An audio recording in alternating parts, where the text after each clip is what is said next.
Welcome to Live Reality Game Community Podcast. We're here to talk about everything that's about reality TV games. You can like, subscribe, follow us on Facebook, YouTube, and Twitter. Today, it is all about Amazing Race Season 33, Episode 4, the restart after 19 months of pit stop. Today we have Connor and Susan come back to join us since the draft pick. How are you, Susan? We haven't seen you I'm for a long good, time. good. I'm catching up. I've been busy, but I've been watching all the episodes. Good, good, good. And Connor has been doing podcasts with me for episode 1, 2, and 3, and today we're talking about episode 4.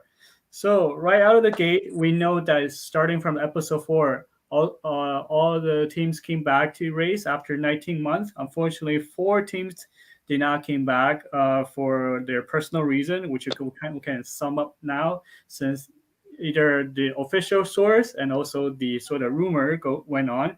So Connie and Sam, the married couple, they gave birth to a newborn son. That's one. Anthony and Spencer, apparently one of them cannot come back due to work reason. And then Carol and Ray, this is a little bit we find it a bit interesting. Where at the beginning of it, the rumor was about they broken up and they couldn't come back, which kind of think it is possible based on what we seen in the first 3 episodes, how there was some kind of conflict between Carol and Ray, right? What do you two think about Carol and Ray as a team? I mean, as a new couple, it's hard to be just dating, and especially they were long distance, correct? So they Mm. don't really know each other's in and outs. I would say it's probably because they broke up. Mm. And Connor? I think they were fine as a team. They weren't very exciting to me. I didn't really love watching them, but as competitors, I'd say Yeah. they were average. Okay, so then it's kind of funny when the official footage from the Amazing Race, Carol actually said, I think I briefly remember a little bit that she's actually a German, holds German citizenship. So she may not be an American. I'm not too sure. So then she say that there's countries that she cannot go based on the passport that she's holding. So that's why she cannot come back. Or we're just going to say maybe that's the reason. But anywho, unfortunately, Carol and Ray did not come back as well. And last but not least, Taylor and Isaiah, they cannot come back due to the family complication. So we're sometimes I don't like it. Like Connor was saying earlier episodes that if he was in a team, he doesn't want teams to dive into why he could or could not come back for any personal reason. So Connor, do you feel like after listening to all 4 teams' reason why they did not come back, do you still feel the same way? I think they all kind of got forced into the public eye to give a reason. I feel like Mm. that I don't like. I feel like if you're in that position, if you don't give a reason, you cause people to speculate, you cause people to jump to conclusions that may or may not be true, probably aren't true, knowing people online. Mhm. So I prefer the idea of not diving into people's business, but at the same time, they all seem to have realistic reasons. So so. So Susan, if you were have the chance to basically say out of these 4 teams, which team? Because we all have our draft pick, right? So in the few previous episode in the podcast, we were talking about after these 4 teams have left the show, my draft pick went from 3 down to 1, down to just Kim on 10 holderness. How about you? Because one of your team, Anthony and Yeah, Spencer, I lost to Anthony and Spencer, which yeah. is ironic because my teams, all three of them, got the top three spots in the first episode. Yeah, yeah. So then now the kind of our job have become I'm 1, Susan's 2, and Connor still have 3. So the chances of Connor's draft pick being and winning the Amazing Race 33 has a very better chance right now. So of course, to our surprise, well, not so surprised since the rumors flying everywhere on the internet, they brought back the eliminated teams, Arun and Natalia, and Michael and Mo back to the race. So I know both of you have been in the Survivor competition and you're in a lot of Survivor games that you join. What do you think about bringing back eliminated teams or player back to the game? Susan, what do you think? I'm not a fan of comeback players. I think that's the whole purpose. Once you're voted out, you're voted out. There's no second chance. Mm. I get why they bring them back. They want more episodes, at least give it a fuller show. But And Connor, what do you think about that? I usually am in the same mindset as Susan. I think this is a different circumstance, though. I feel like normally, like they've had to change a lot for this season, and I feel like it'd be weird to have like 9 teams left and then immediately go down to 5 and have to finish the season.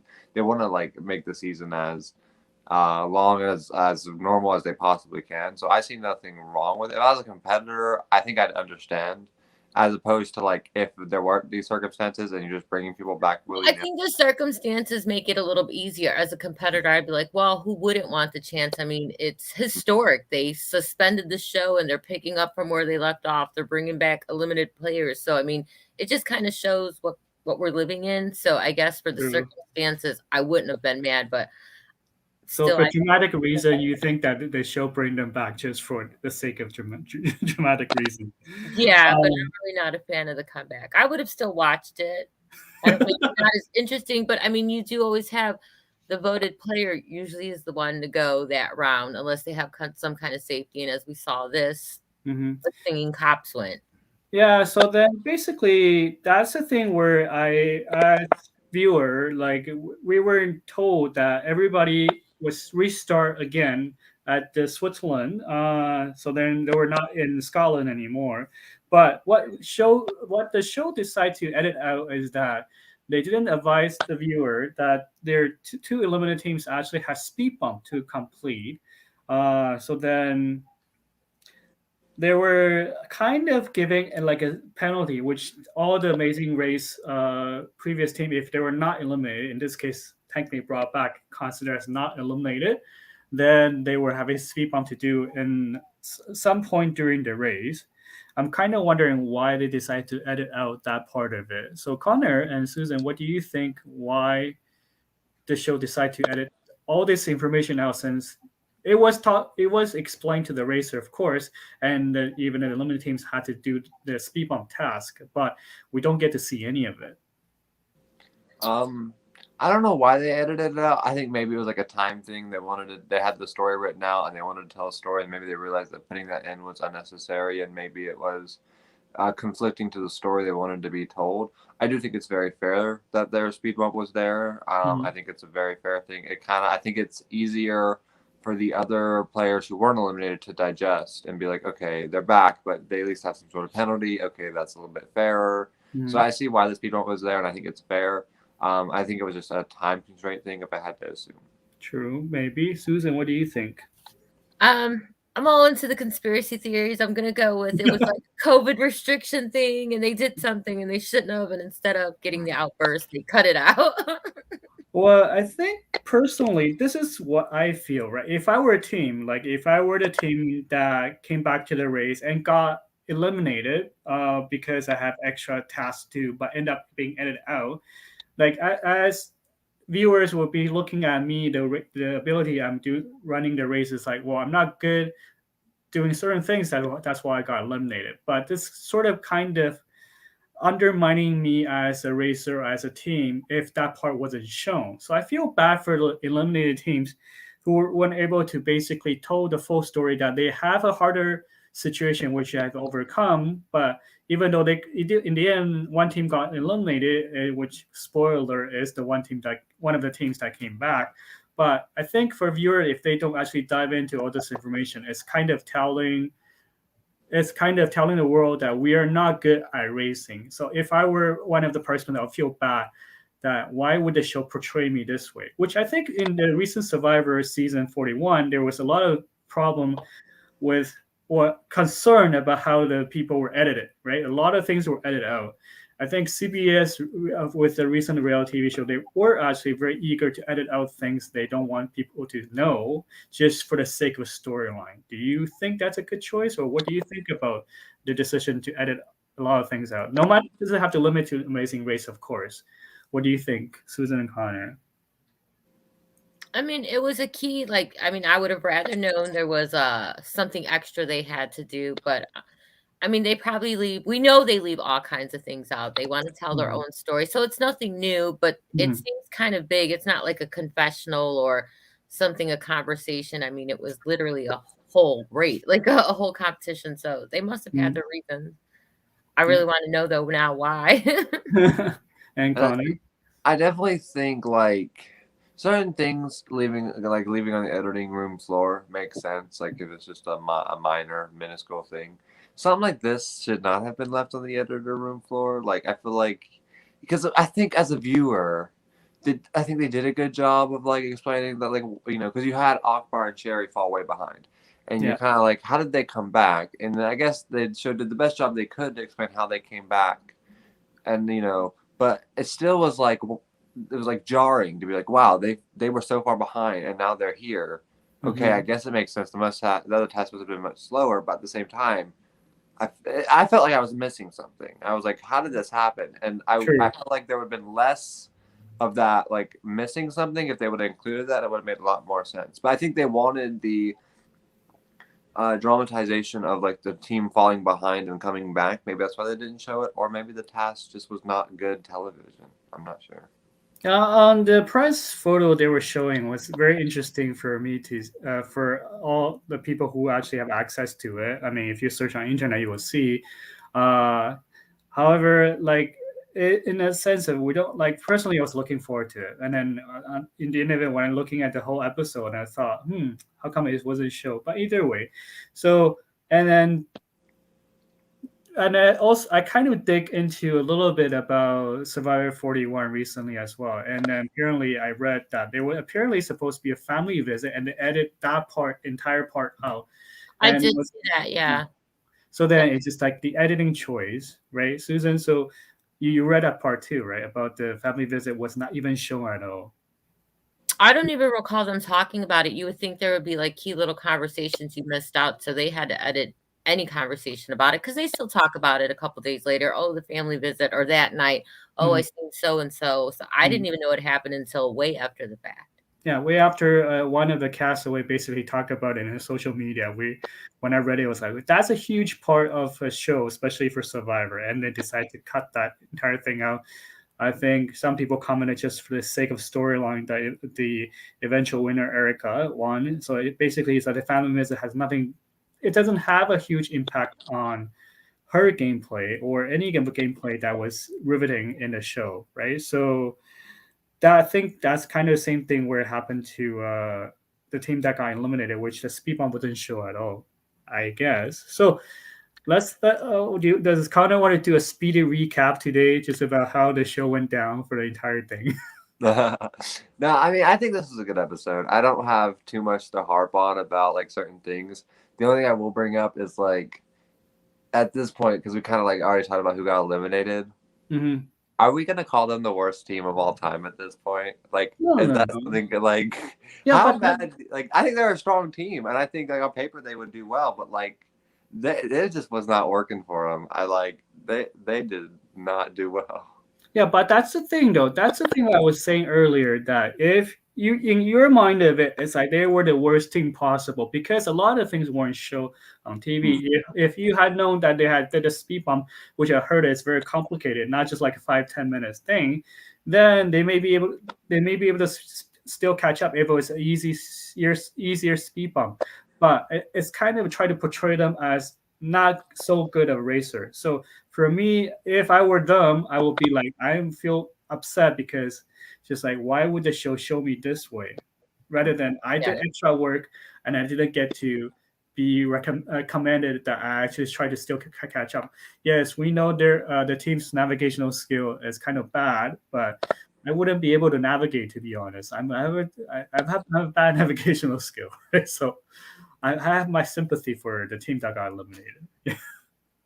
So Susan, how do you like the episode for for episode 4? Well, I mean, I know obviously it was after the pandemic slowed down a little bit. They went back. I imagine they had, I mean, especially with the travel, they had to change a lot of things. I feel though with the competitions for this leg of the race that it was thrown together. Um, the flag thing, they just Hmm. did a dance thing and the gondola thing where they went up and they did that trail. I mean, I get that the Holderness guy was able to pass people, but if you're on that rock and the person in front of you is walking slow, you're making everybody else go slow. And I don't think that's a fair factor for running a race. There should be a way or an option that I can get around the slow. Because I would have been mad if I was behind what's her name? Akbar's wife. Shuri, Shuri, If yeah. I was behind her, can you imagine being behind her? Would they have let us overlap? Like, could you imagine if she was first on that, how long it would have taken? You know what I'm saying? So I think they may have thrown it together too soon. For me, with the competitions, that's what it felt like. Yeah, so talking about like kind of slowing teams down, we will do a very like for me, I would just do a very quick recap in about less than 3 minutes, hopefully. So teams restart at the St. Gallen in Switzerland, then hop on the bus, go at the museum, and hop on a gondola, go to the top, and then did the roadblock and came down and go drive to the place to do a detour between nail it, nail it. Where was it again? Sorry. Oh, geez. Between nail something and a toss the flag, yes. And then after that is done, they basically have to find the pit stop. And then Mark Gassi, I can't really pronounce the name. Susan, can you? What was the location they were saying? Uh, I can't. Yeah, it's right here in the notes that I have, but all of them in foreign languages I can't read. Yeah, So New glass stove. yeah, probably. So it's as simple as that. Then we talk about Susan was talking about earlier that the teams were kind of got bunched up, and then they weren't able to pass Sherry because she was having challenges, especially for her heights is her one of her fear. She did overcome come the fear, which we're really happy that she did, but. There's viewers that pointed out that the fact that in the beginning of it they start running at the this restart line, run into bus, and there was no basically departure difference between the first, second, or third bus. So it's like there's no point of running. You can basically hop onto it until you can just walk from the starting line all the way to the bus, and that's fine. Then you get onto the gondola where all the teams are there in one gondola, go up. Almost every team come down because of Sherry's difficulty in challenges. She did not come down with any all other teams. So the majority of this is actually occupied about 20 minutes of the episodes, and you seem like the 20 minutes was not even racing. It's basically we come back to the race and we did a race together, and that's pretty much it. So, what do you feel about the logistics side of it? How they arranged all this together, Connor and Susan? I think they probably did the best they could. They had to have a lot of restrictions. So like, I mean, I like the challenge. I like the fact that they could do it at a place that is like a historic place where you can see like all these countries at one place. That was a good place Mhm. to do it. Um, the task itself was like it really like captured like the viewer's attention, how beautiful the place was. Like that's the whole point of the race is to see different places. I think it did that very well. I do agree with Susan that it seemed like a bit like hard to pass people, or like you couldn't be as fast, or you had to like um, if you were behind someone, it was probably difficult to pass them. But I mean, I think overall the logistics of it, I was fine with. And Yeah, like I Susan? said, it just felt thrown together. They just did something creative with the dance. So to do the flag thing back to back, I feel like, I mean, obviously they probably can't do the eating thing and a lot of stuff that they normally would do with the restrictions and things, but I feel like it might have been rushed. Like, I'm glad they bring it back, don't get me wrong, but at what point do you say, okay, this is just really a lost cause. We need to regroup and start over? I think if the thing that you when you talk about that is that one of team at the beginning of the restarting line did comment that if the eliminated teams will not be able to come back, they were only down to five. Would the Amazing Race ever consider basically say, well, are we just going to scrap this entire season and then recast and become season 34, or bring those five teams that are able to come back and make it season 34 with other four new teams? So I think that's a lot of things probably went back in the back of their mind. However, in a sense of how the episode 4 was performed and how it was designed, I kind of think that they would just want to wrap this up very fast, and they spend a lot of energy on marketing at the beginning of this thing. One thing when you see even for Survivor 2 is that if they spend a lot of time advertising the season, especially before the season started, usually there's a lot of bumps, like not so good things about the season itself. Right. Yeah, so kind of feel like the more they advertise, even including season 32 as well, they actually was trying to do very hard. about it. Also, season 31, but I don't think they did a lot of advertising for season 30 back then. So it's kind of becoming that if we know the season's not good, we're going to push it market in a marketing way as much as possible, including the longest pit stop ever, how we get back to COVID, um, how do the teams, how many teams will be able to come back. They release a lot of information prior to the thing before the season started, so it created a lot of buzz for sure. So then we talk about the other thing, the safety mandate, right? So then you see the teams are not wearing masks at the beginning, not wearing masks in the gondola where there's lots of people. You see I think one person, maybe one team from Dustin and Ryan teams wear masks when they're reading a clue, and then when they get down to the gondola, not all the teams are wearing masks, but there's other people who are in the gondola as well. That you get to see they're approaching strangers, asking directions, not wearing masks either. So, what do you consider their safety mandate? Is it really like say that it came back because it's finally able to come back? Do you really feel that way, Susan? Um, I mean, I don't know what's going on in other countries. I mean, I guess like the outside part doesn't bother me. They're outside with no mask, but inside the gondola thing, I mean, or maybe we're just believing the hype about the masks. I mean, they all seem fine. I don't know. It's such a touchy subject with people, but I think they should have been wearing the mask, at least in the gondola inside of places. If they're inside, outside, I guess is a little different. Or And in the car with each other, then that's fine as well. But I don't and know, the gondola, I feel like they're all of them should have had masks on. true. And to And Susan's point as well, like you we don't know how other countries are at that point. We don't know like the rules of other countries, and so that's a tough one. If we had that information, I think we'd be able to like assess this a little bit better. But that's a big like what if, like what was the situation on that? Um, and another thing is like like I definitely agree in the gondolas they should be wearing masks. They should be wearing masks at all times that they can realistically. I just think about like the physical challenge and running and like the whole hiking thing. You're already at an altitude and you're already like gonna have a hard time breathing and whatnot.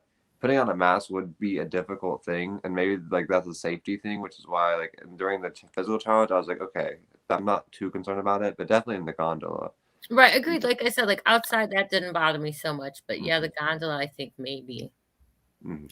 Yeah, so then I think some viewers pointed out that they were like, I saw as well that Kim and Pan they basically approach strangers asking for direction, but that team did not wear a mask when they approached them, and then we saw, of course, like I think right now that the Amazing Race officially actually try to release a lot of information about what the racers actually need to do when they approach strangers. All of them need to sign a release form. So, right. So if you approach more people, you need to spend more time, not only just ask direction, but they have to sign a release form as well. So the person that approached did not sign a release form, they have to basically blur the person's face. But that's not really the concern there. The concern is that basically you have two foreigners coming run to you asking for direction without a mask. But of course, I know the production team definitely would have my production team when we do the race, we all have masks on ourselves. We basically just suggest the team not to wear it. But if because it's local, they don't approach anybody. They have their smartphone, so they can search anything online, so they never have to approach strangers to ask for directions. But in the sense of it, wasn't that like it seems like the Amazing Race constantly try to promote the safety concern about it, but in the first episode and not that far gone, where they see teams are not really following the mandate of any sort, and it's kind of feel like, is it really they came back because they finally can come back?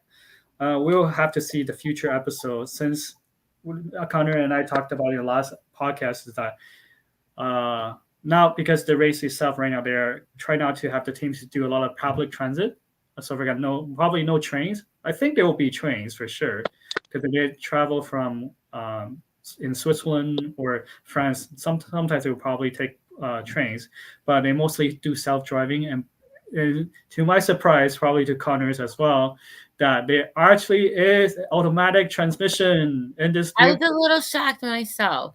Yeah, they did not stick with stick shift. So yes, then I was whining about that in last podcast. Like, why use that as a way to create drama? It creates a lot of dangerous driving in a foreign country, which I just recently saw season 18, which is currently available in Canada on Disney Channel. We saw one of the teams actually accident when they are driving because I think most of only some countries where their driver's side's on the right, which America, Canada, as well, they're all on the left, right? So sometimes people are not good or they have jet lag. It's hard to drive in that condition, right? And so they cause some accident, which is not good for the production, not good for the local as well.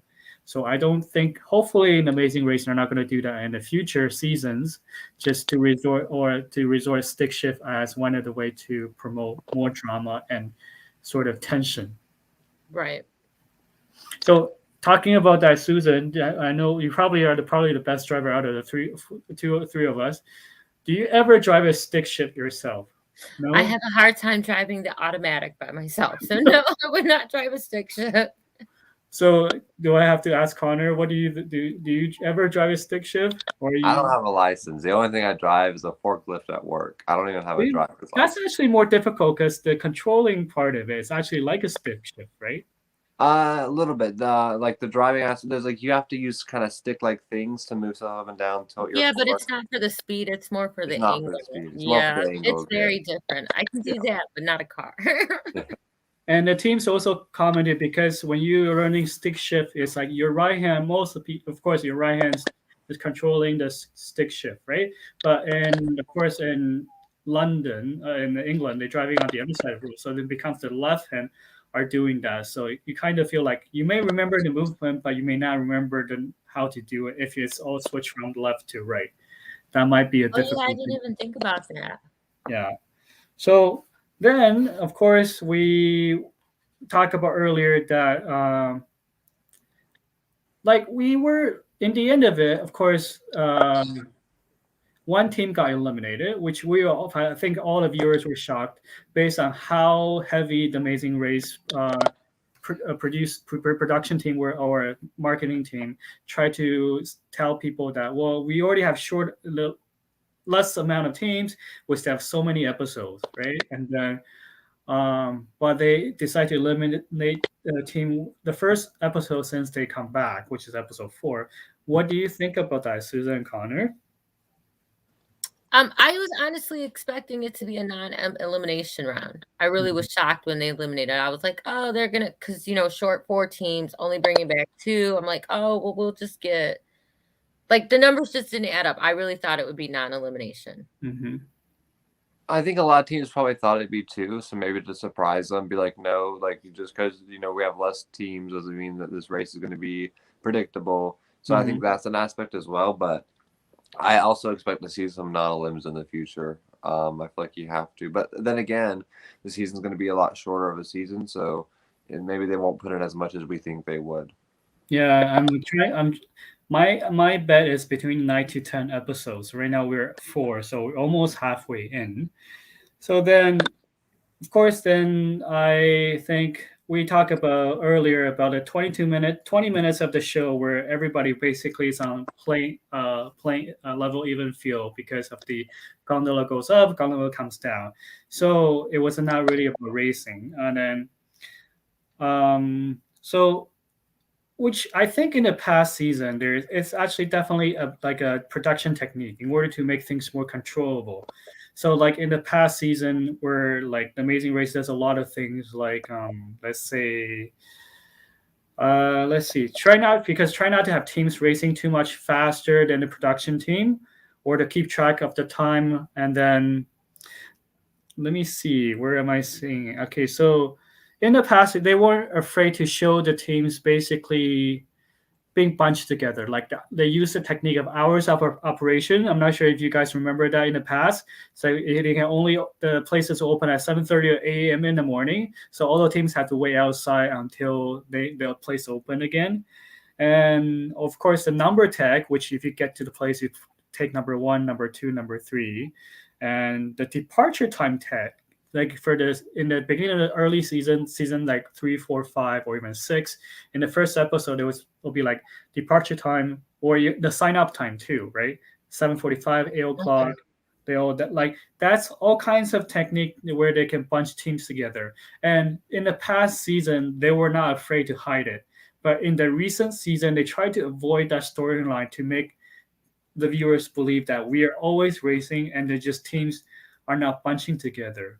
Like I mean, we have seen the recent season, of course. You'd be like, they all got onto the plane at the same time. They all leaving the airport at the same time when they arrive. It's like they can't do that because custom is a very interesting thing. Some teams will probably spend more time in a custom and than other teams, but when you see that everything run out of the airport all together at the same time, that edge is so weird. And what about Susan? What do you think about the way that they try to hide the reality part of it, making teams to basically bunch together again, again, again?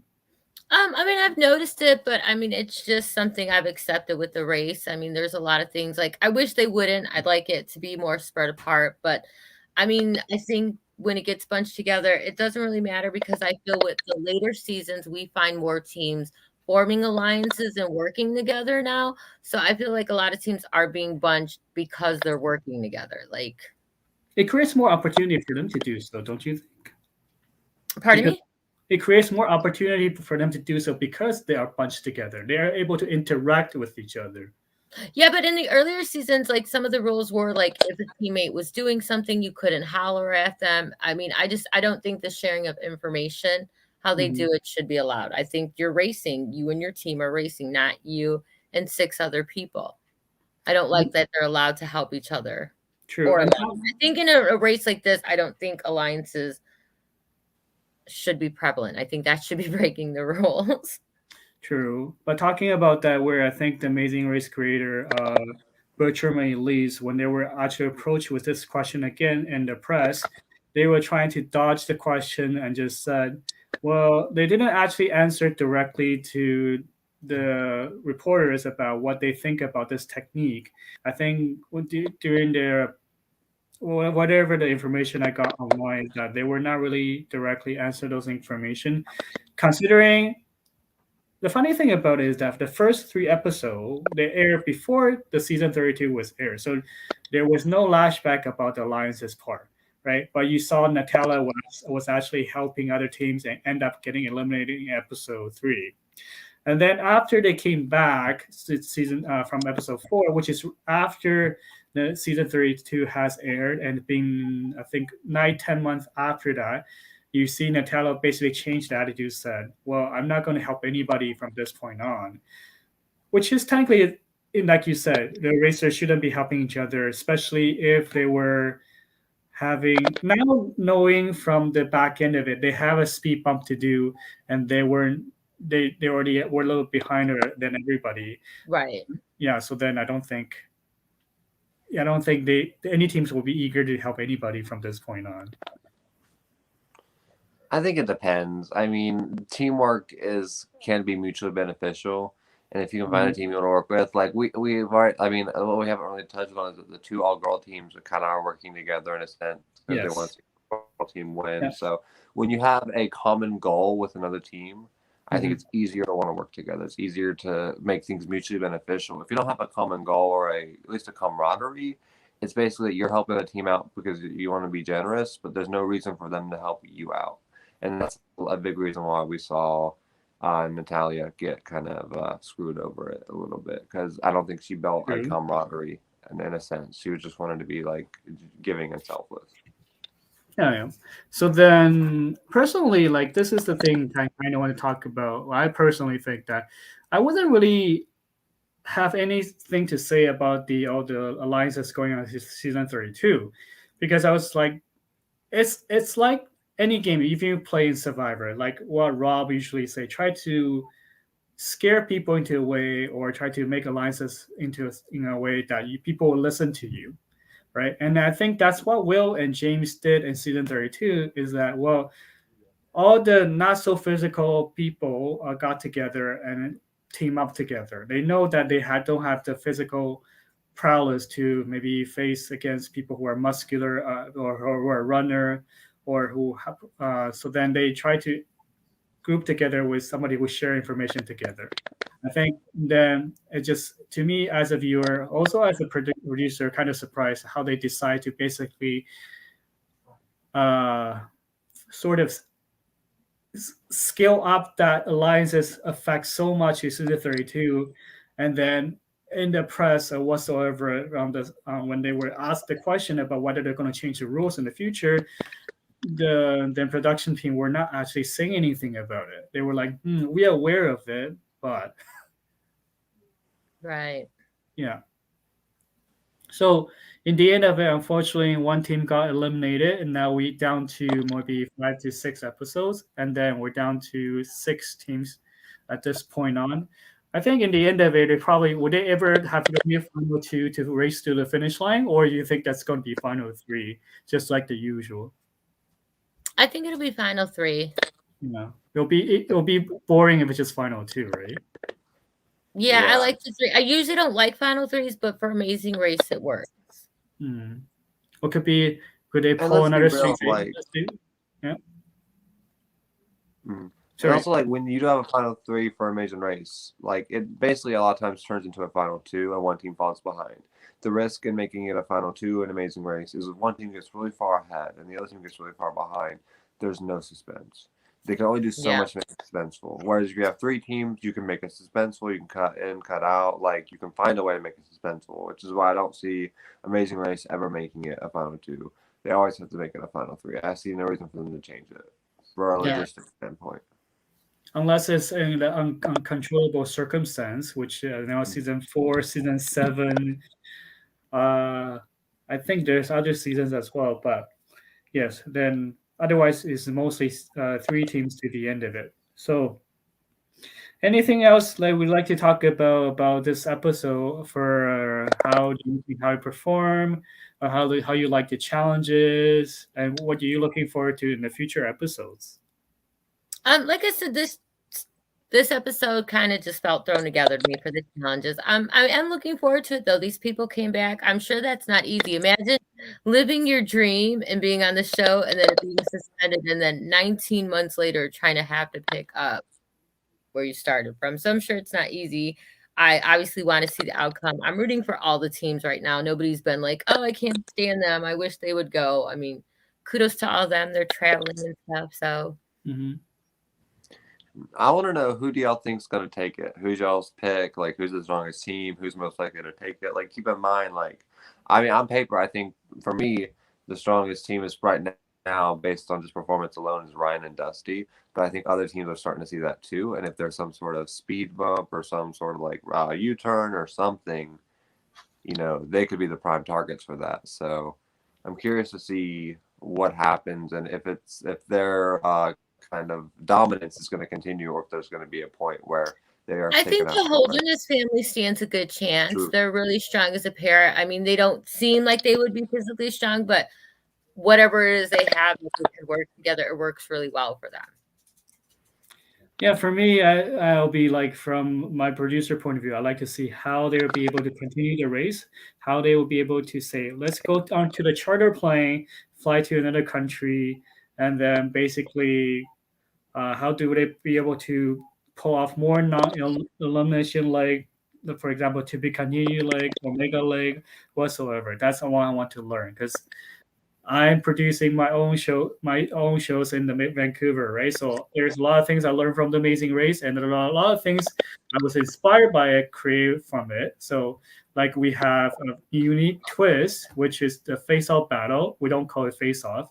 Personally, I don't like that name at all. But so we use that and basically create another kind of pit stop and try to eliminate teams that way rather than the right generic step on the map pit stop. So I'm looking forward to see what kind of backup tricks we can pull off, especially during the time of pandemic as well. And one thing I would like to talk about is that seriously, during this time, pandemic, please do not have the teams to basically approach people in another country, ask for direction. I think they could just basically provide all the maps to every team, so then they can actually just navigate themselves, whether they're self-driving or on the road. So it becomes more like older season where they have to learn to read the maps, which unfortunately nowadays, no offense to Connor, me and Susan are probably similar to age. I was gonna say I know how to read a map. I would be Yeah, I like, have to read map because I need to know how the area before iPhone was invented, right? But nowadays you have Google Maps, so easy to use.